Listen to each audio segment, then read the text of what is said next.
Tsambang walang sablay na naman ito. Isang buong duck, hiwa-hiwa.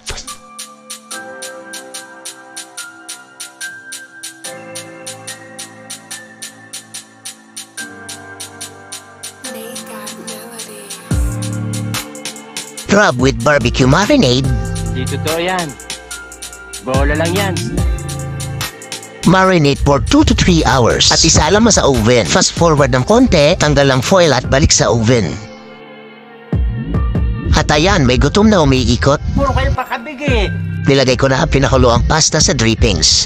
Halo-halo. Matigas pa. Hilaw pa eh.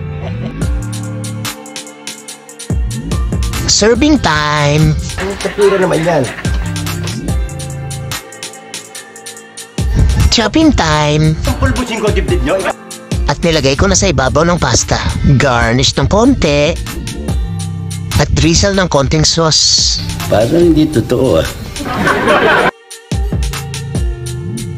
At ayan, tapos na. Kakain na lang ang kulang. Hanggang sa muli.